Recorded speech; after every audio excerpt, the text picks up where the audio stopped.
Imagine, for a moment, the Brazilian Congress not as a modern institution, but as a medieval fortress. Its walls towering and impenetrable, a heavy drawbridge raised high, and sentinels standing guard at every entrance. Inside, lawmakers gather, insulated from the very laws they are meant to uphold. This isn't just a metaphor, it's a reality that shapes the way power operates in Brazil. The people outside look in, hoping for justice, while those inside remain shielded, protected by layers of privilege and procedure. When a member of Congress is accused of wrongdoing, be it corruption, abuse of power, or even more serious crimes, it isn't an independent court that decides their fate. Instead, it's their own colleagues, fellow deputies, who hold the power to determine whether justice will even be allowed to take its course. This system creates a powerful shield, where personal relationships and political alliances often matter more than facts or evidence. This might sound like the plot of a political thriller, but it's the day-to-day reality in the Brazilian Chamber of Deputies. Here, accountability is not just rare, it's almost impossible. The very structure of the institution is designed to protect its own, making it one of the most difficult places in the country to hold someone responsible for their actions. Over the past 13 years, the Supreme Federal Tribunal, the highest court in Brazil, has sent dozens of requests to prosecute deputies for a range of serious crimes.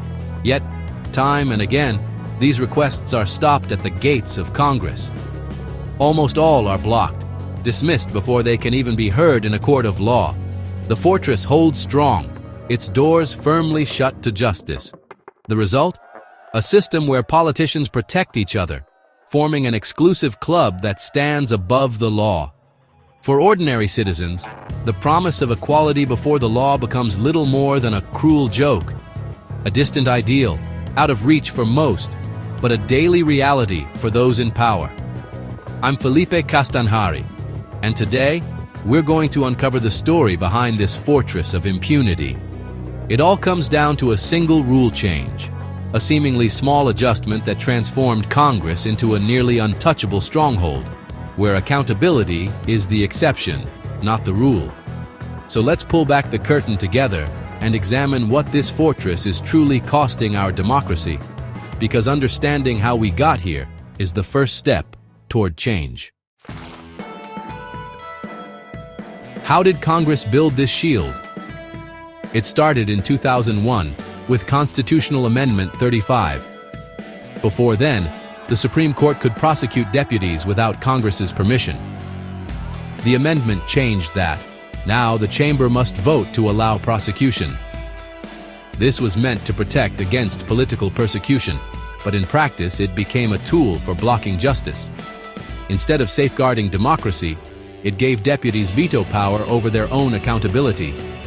Political convenience, not legal merit, now decides who faces justice. The numbers are staggering. They tell a story not just of statistics, but of a system built to protect its own. When you look closer, these figures reveal a pattern that's hard to ignore. A pattern of impunity, of doors closed to accountability, and of justice denied. Over the course of 13 years, the Supreme Court sent 37 formal requests to the Chamber of Deputies, asking for permission to prosecute sitting deputies accused of various crimes. Each request represented a potential moment for justice, a chance to show that no one is above the law. But out of those 37 requests, 36 were either flatly denied or simply ignored, left to gather dust in the archives. Each denial was another missed opportunity to hold the powerful accountable, another signal that the rules don't apply equally to everyone. Only one request was granted, Daniel Silveira's. And even then, it wasn't because the system suddenly decided to work. It was because his crime was so blatant, so public, that ignoring it would have been impossible. The exception only proves the rule. Yet, even in this rare case, more than 100 deputies still voted to shield him from prosecution. The instinct to protect their own runs deep, even when the evidence is overwhelming. For ordinary cases, corruption, misuse of public funds, or abuse of power, the protective shield remains firmly in place. The system is designed to keep the gates closed, to ensure that consequences rarely reach those in power. This isn't just a lack of oversight, it's a near-total blockade, a wall built to keep justice out and protect the interests of the few. The message is clear. Congress polices itself, and when it does, it almost always chooses to look the other way. The fox is guarding the henhouse. In this system, justice for the powerful is almost non-existent. The scales are tipped, and the courtroom remains empty for those who wield influence. The system isn't just failing. It's broken by design, built to protect those at the top and leave the rest waiting for justice that never comes. These blocked cases aren't just numbers, they're real scandals. Take Icio Neves caught on tape negotiating a bribe, yet Congress blocked prosecution, or Onyx Lorenzoni, who admitted to illegal campaign donations. Still, no investigation moved forward. These aren't isolated incidents.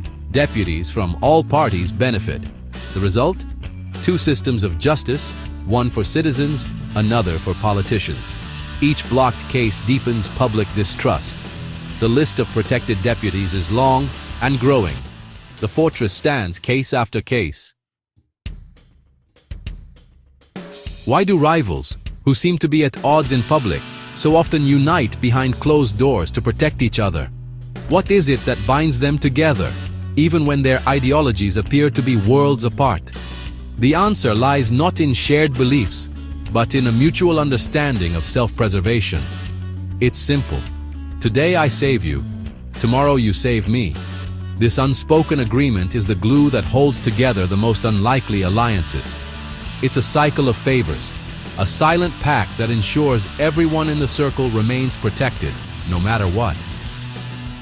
This pact isn't about ideology, it's about survival. When the stakes are high and the consequences of exposure are severe, self-interest trumps all other considerations. The system rewards those who play along and punishes those who dare to break ranks. The real winners in this game are the political class and those accused of serious crimes. They use endless delays, legal loopholes, and bureaucratic hurdles as weapons, turning the justice system into a shield rather than a sword. By the time a case finally moves forward, crucial evidence has often faded, witnesses have disappeared, and the public's outrage has long since cooled. The slow grind of the system works in their favor, not ours. This system doesn't just protect individuals, it fuels organized corruption. It creates an environment where crime becomes a calculated risk, a safe bet for those with power and connections. When impunity becomes the norm, corruption doesn't just survive, it flourishes. The powerful grow bolder, knowing the odds are stacked in their favor. In the end, the shield of this system protects more than just individuals. It safeguards an entire corrupt structure, making real change nearly impossible unless the cycle is broken. Every time Congress shields a deputy, public trust erodes. Citizens see politicians above the law, while they face consequences for far less. This breeds cynicism, apathy, and even radicalism. Why vote if the system is rigged? The real casualty is democracy itself. Institutions lose legitimacy, and faith in justice collapses. Congress becomes a symbol of privilege, not representation. Without trust, democracy is on life support. We can't accept this fortress of impunity. Change won't come from inside Congress. It must come from us. Talk about this. Share the facts. Demand better. Make it clear to politicians, we're watching and we'll remember. Push for reforms to restore real accountability.